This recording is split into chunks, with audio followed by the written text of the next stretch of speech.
Hello, everybody, and welcome to another edition of our Community Access. This week, we will visit with State Representative John Reilly, then visit with a great young man who sells his own soap. Then Terry went to a Pollyant Trail sign dedication, and finally, once again, the Dog of the Week, all today on our Community Access.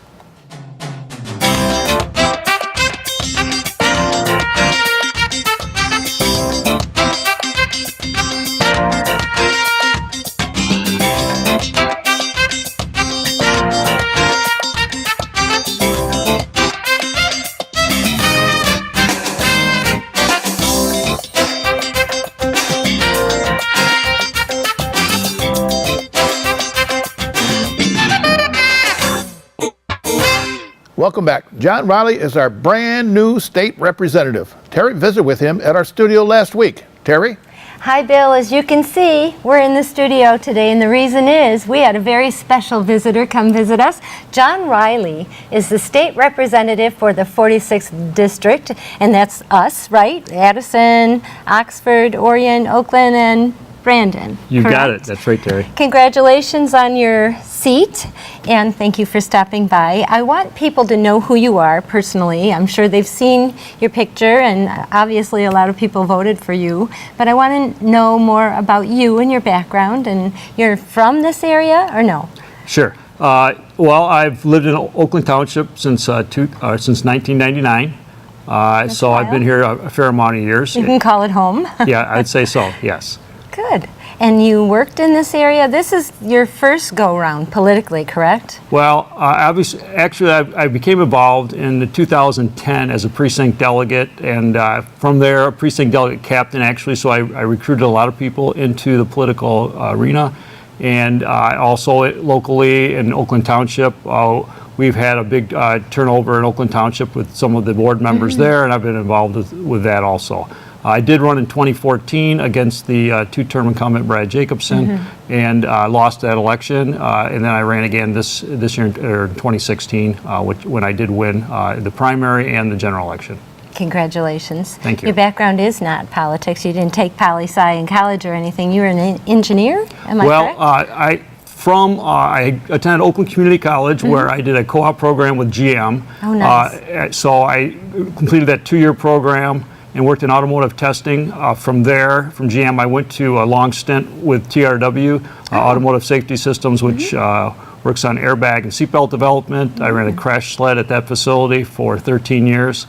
And from there, I went to a few other companies for short stints, and then I started my home service business, which is in this area, and I worked on home repairs and irrigation work, which I have done since 2004. So you've covered it all. You have a family that live in the area. That's correct. Yeah. I have, well, some of the family lives in the area. I have 3 daughters and a son, and one of them lives down in South Carolina, and one lives at home. One of the daughters lives at home. One lives in Ann Arbor, and then my son, just recently married, is in Rochester. And some grandkids. That's right. We have 2 grandchildren, and 1 boy and 1 girl, which is great. I love that. And so one is almost a year, and the other one is about a year and a half. Oh, how fun. So what do you do in your spare time, for heaven's sakes?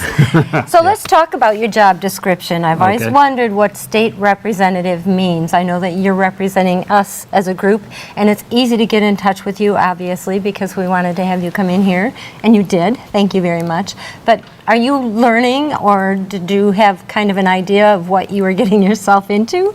Well, both yes and yes. I am learning, and I had somewhat of an idea what I was getting myself into. I mean, I represent approximately 90,000 people for those 5 townships that you mentioned. But it is a big learning curve. With term limits, the most a representative will be 6 years in the Michigan House. So you're going to have a lot of changeover. So you're constantly having people who learn a lot. You're depending a lot on the staff members that are there in Lansing to really bring you up to speed quickly on all the different tasks that are associated with being a representative, which obviously is seeing what the people in your area, what they're comprised of, what their individual needs are, possibly a lot's putting lots of bill requests, coming up with bills that will address some of the issues, sitting on committees that address these bills and other issues. And then all the issues that go on with the constituents that they have. And I do have 2 staff members there that do help handle that workload. So day one, you're handed some staff members and they already have the experience and say this is what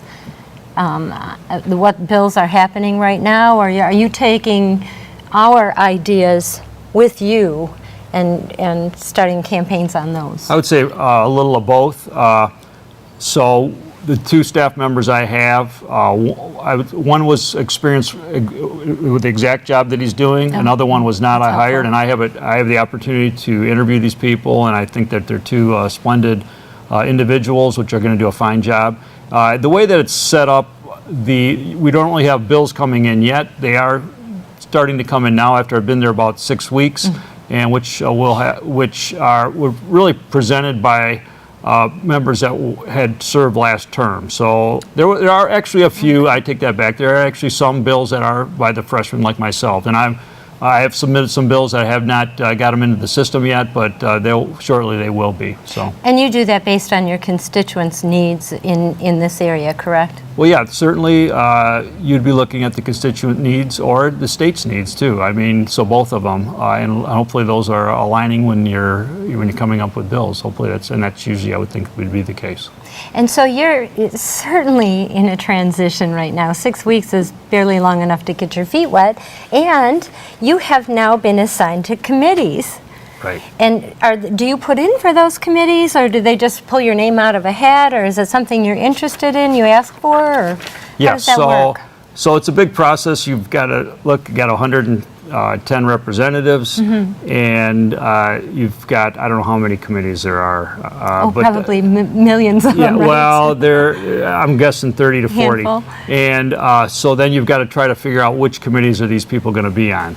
And so it's a big process. This is done by there's a group that's put together specifically for this, and then a committee of committees it's called. Right. And then you've got the House leader who plays a big role in it also, I'm sure, as far as the final looking at what he's got in front of him and saying if this is acceptable or not.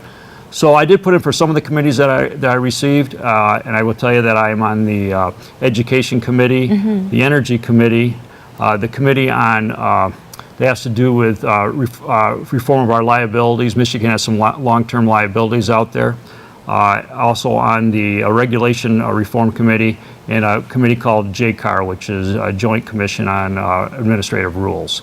The last 2 would have a lot to do with the rules that the different agencies have put out, whether it's the DEQ or the different agencies, could be DHHS, that have different rules that come down from those agencies. And that's one of my interests, is what these rules are, how the implications that they have for the people that have businesses or are somehow connected to those rules that these agencies make. So you have a lot of reading to do. Yes, there is a lot of reading in every area on every one of those committees. Whether it's education or the JCAR, looking at all these rules that are coming through, trying to determine are these rules that are sensible rules or not. And so on 2 of those committees, you are vice chair. How does that happen? Did you happen to be out of the room at the moment? Usually they say whoever's not here gets that spot. No, I think it's just I think it's a sign of Tom Leonard, who is our the chair of the House. And he wants to get some freshmen, some people who are new in these leadership positions. So I believe it was his desire to get people into the chairs and vice chairs of some of these committees, and so I would say that's basically why. Well, actually, there's a lot to be said for that. There's the career politicians, and it seems like in some instances, and especially on committees, you get stuck in a rut because the same thing happens over and over and over again. Right. What kind of changes, you did mention the administrative rules and the regulatory reform. What kind of changes do you hope to make in those? Well, I mean, every agency has lots of rules, and the changes would be, are these sensible rules? Are these rules that are getting reviewed to see if they still make sense, and are they an overstep of that agency? It's possible that the agency may have overstepped, and somebody has to be able to look at that objectively and say, yeah, this looks like an overreach of this department or not. And so, not that all rules are bad, but sometimes people make rules and they have to be well thought out. And sometimes it doesn't always work that way, or things change too. And so you may have an archaic rule, and so we want to remove those ones and have sensible rules that the businesses can use that make sense for everybody. And helps stimulate economic growth. Sure, or just, I mean, I know that a lot of rules will sometimes, in small communities, certainly suppresses that economic growth. Yeah. Got too many rules and regulations. And you have to look at the intent of there's legislation that the rules are supposed to be a reflection of to carry out that legislation. And are those rules doing that? So we have to be careful that that's exactly what they're doing and not anything more than that. And so you didn't get involved in politics because you didn't have enough to do, obviously. And this, I know, is taking up a lot of your time. What is your passion? What drove you to this point? And congratulations that you didn't have to wade your way through. You made it to, I think, a place that's really going to have an impact for you and for our community all of a sudden. But what drove you there? What is your passion? Well, some of what I just already mentioned, and that would be the overstep of government, or I think government is just becoming more and more a part of our lives and everywhere we look. And so I believe that we have liberties, and that we those liberties can somehow kind of get pushed aside if we're not careful, and there's an overstep of government. In private industry, competition often keeps the size of a business in check, or at least you have two groups working against each other for that consumer. But in government, it can tend to just grow and grow and grow unless we have representatives who can come in and say, wait a minute, is this sensible with the way we're growing here? Is this the intent of the law? Is this what our constituents want?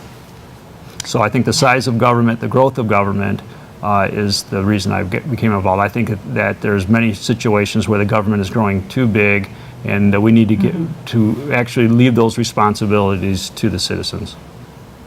Well, thank you for taking that on. Speaking of big You're government, you really bit off a huge bite for all of us, and I appreciate that. And he is approachable. We got him in here to the studio. Is there any way people can get in touch with you if they have a concern?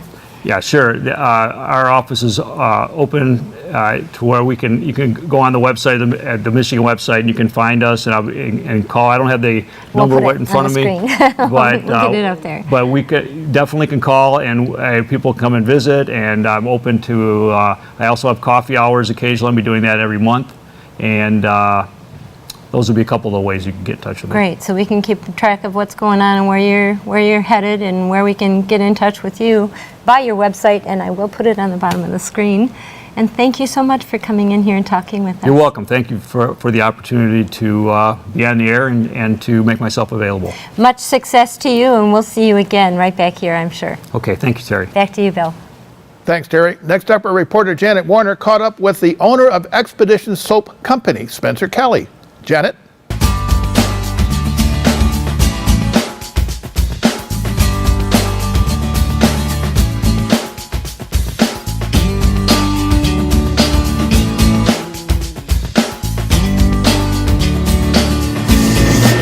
Mr. Kelly, why soap?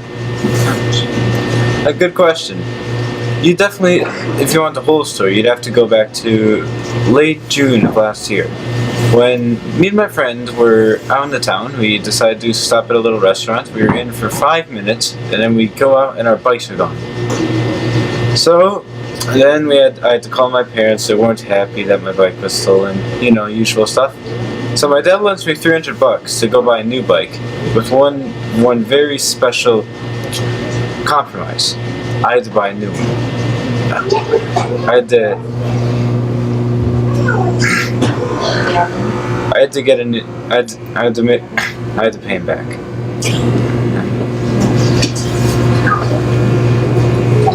So, That meant you need cash, Yeah, that meant I needed cash. and that inspired you to do what? Well, I was looking for an idea on how to start a business. Back then I was 14, I was a bit young to get a job, per se. So I was looking around, and then one night at a bonfire, our friends come to it, and they say, hey, we know this little artisan family. It's a nice little local family. They make soaps at a wholesale level. I'm pretty sure you can work it out to where they'll supply at a store level instead of a whole hotel level. And that's what we did. The company's 100% mine, though. It's just everything's mine, the packaging, the wrapping, the names. It's just this local artisan family whom I've worked a deal out with. Was it a difficult process to learn? Depends on what it means. If you mean the whole business, it is pretty so-so. Some parts are really easy, like knowing how to make an LLC. Just have some guys help you out, you know how to make it. Other times, like figure out the names, figure out the books, those are really hard. Oh boy. Definitely not what I expected when I first started starting a business. So it was more than you thought it was going to be, huh? A lot more. Can you tell me where the name Expedition Soaps came from? Well, it comes from my passionate liking of the expeditionary days of Africa. Like from the Scottish missionary David Livingstone to Jules Verne Less Known Love, 5 Weeks in a Balloon. I really recommend the book. It's much better than some of his other stories. Not as good as Around the World in 80 Days, but definitely better than 20,000 Leagues Under the Sea. Better than the high-profile 20,000 Leagues Under the Sea? That's great. It's a little niche book. Cool. Okay. And where do you get the names of the soaps from? I come up with them. Just out of nowhere? Well, not just out of nowhere. First, I take in a few sniffs just like that. Then I think for a bit, I write down a couple of options. Sometimes my brother or my father or my mother will help me out. Usually it's a family affair. And then eventually come up with them. That's true for every single soap except for one. Our newest Valentine's soap called Hugs and Kisses.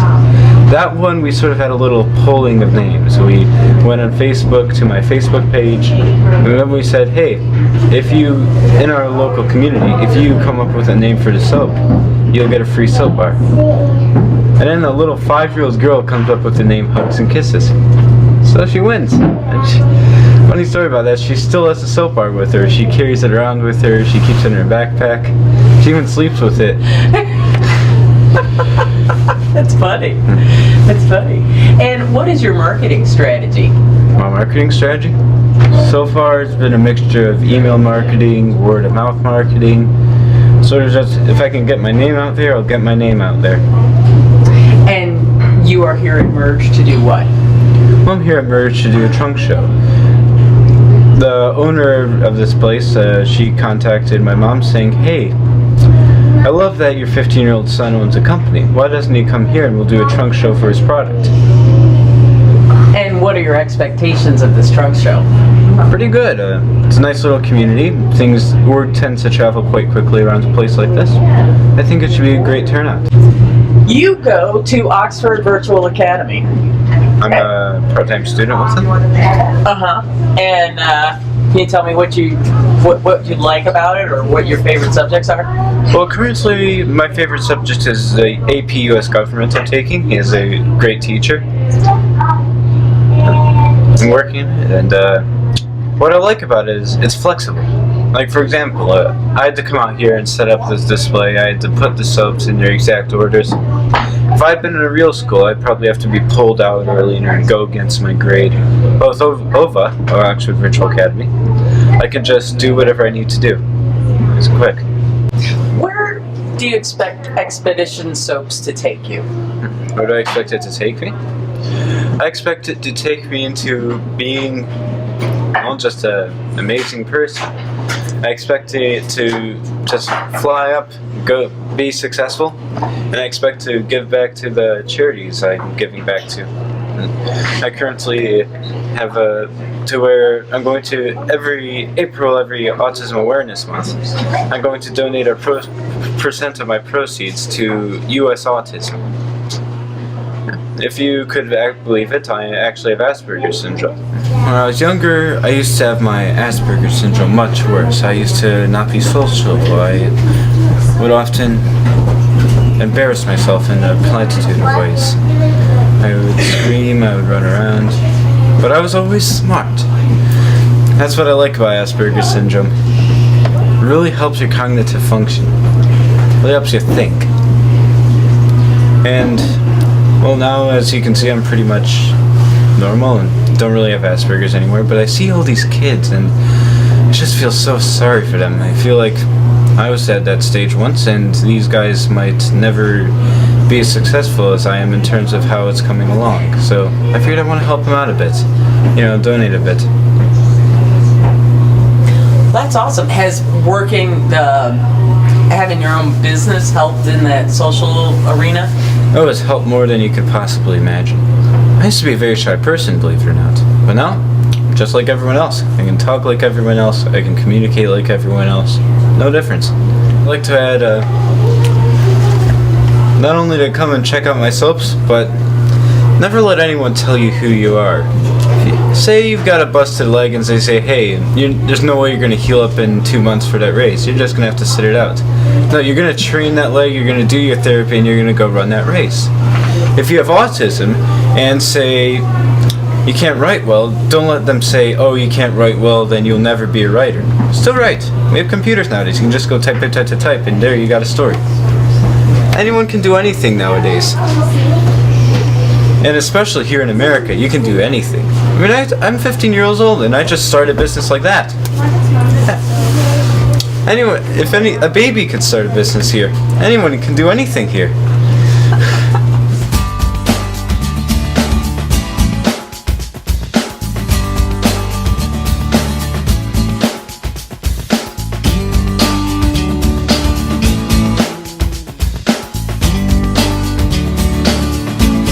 How cool is that?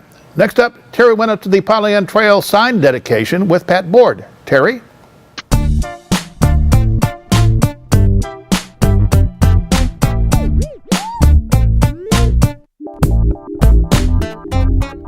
Hello everybody, Linda Moran, Pollyant Trail Manager out at the Clarkston Road. Out at the Clarkston Road, Iron Bell Pollyant Trail sign. I'm with Orion Township Supervisor Chris Barnett and Oxford Township Supervisor Bill Dunn. We're out here today to dedicate one of our 2 Iron Bell signs. We have one on Burdick, and we've brought our student from Oxford High School, Brandon Grodel. Come on up, Brandon. Hey, Brandon. Yay! He's the designer of our Iron Bell sign, and he's one of our Oxford High School students. And we also have our president of the Pollyant Trailway Management Council, Mr. Mike Dunn. McDonald. Mike McDonald. Yeah, sorry. Yeah. Oh, and we have Miss Donnie Steele, our Orion Township treasurer, and she's also on the Pollyant Trailway Management Council. So welcome everybody. Thanks for coming up. She holds all the money, so Donnie's our favorite. So would you like to say a few words about our lovely sign? Yeah, sure. We're thrilled. Thank you so much for bringing this idea and making this happen. We've gotten a ton of great compliments from our residents about the new signs. They like the one in Orion Township way better than the one in Oxford, but we're not surprised about that. No, it's really cool. We have an amazing asset here, and right behind us, if you can see, we have an awesome project that's happening. We got $650,000 grant dollars from the state of Michigan that's going to be connecting us to our existing safety path network, which you can get to our village, you can get to the Paint Creek Trail. So we're really thrilled about this. There'll be a huge boardwalk coming through here this summer, and you can also get to our new Camp Agawam. So lots of great things, and it's all because of the Pollyant Trail. So we're really thankful for that. Fabulous. Yay. And Mr. Bill Dunn? I'm not going to say too much. I'm a man of few words, but I'd like to. I'm really happy that Oxford Wildcat is the one that's here doing all the brain work. Pollyant Trail is a wonderful network, and I'm not surprised. I'm pleased at how much it gets used. Yeah. And hopefully, the Pollyant Trail Council can keep up the work that they're doing right now. They're doing a wonderful job. Mr. McDonald? I'd like to take this opportunity to thank Brandon on behalf of the Pollyann Trail Management Council for your design work and your efforts on our behalf, Brandon. And we have a little letter here for you that you can, it recognizes your accomplishment. And I thought maybe that's like, that'd be a keepsake for you. Mm-hmm. And you can know that we'll always appreciate your efforts on our behalf. Thank you. Thank you. Awesome. Thanks. Good job. Thank you so much, Brandon. That was wonderful. Yay! So I want to thank everybody for coming out and doing our sign dedication at the Clarkson Road, and I think we're going to try and move over to the Oxford one because we're going to run there, right? We're going to run there. The so we all brought our tennis shoes. We're going to run over there so we can put them together, and everybody will know where the Oxford sign is because I think that one's fabulous. We're going to the better side. Yeah, we're going to the better side. We're getting out of the ghetto. No, wow, cut. No. I love the trail in its entirety, and I'm so excited to be part of this, and it's absolutely fabulous. So thanks everybody, and I think, Awesome. I think that we're good. See you up the trail, right? See you up the trail. See, thanks. Happy trails to you. Yep. Okay, so we just saw the dedication of this sign. We are at Clarkston and Roads in Lake Orion, and I am with the designer of the sign. This is Brandon Grodel, and he is an Oxford student. I think we all just heard Bill Dunn say that. Brandon, congratulations. That's a beautiful sign. What inspired you to do that? Well, at first it started out as it was just meant to be a school project, a class project, and it was meant to design to make a trail for the project. And I was just initially going to make it making a project just to get a good grade on it, and I didn't expect it to become anything, but then I eventually got my name called, and they said that I got picked to do it, and I eventually worked on it a little bit and was able to create this. Well, how did you get this inspiration of it being the railroad crossing sign and these little signs in between? They're beautiful. Well, I figured, since the Pollyann Trail used to be a railroad track, that I was going to make it, I wanted to incorporate the railroad track theme into it because I thought that'd be a little cool and unique because it is the Pollyann Trail, which was a railroad track. And I figured the best place to put the signs was either on the track or in between them because they're both visible, but yet they're kind of incorporated into the railroad tracks like they are. So did you have to do a lot of learning about what that trail was all about or what the history was beforehand before you designed this, or did you find out along the way? I knew a lot about the trail before living in Oxford and for most of my life, and I kind of knew it always used to be a railroad track and how I've went down it with my older brother multiple times, and I've kind of gotten used to the railroad track, so then I kind of knew a lot about it beforehand and how it used to be the railroad track and a lot. Well, you certainly put your signature on Oxford, and we are all proud of you for doing that. Congratulations, Brandon. We'll look at this for years to come. Thank you. You're welcome.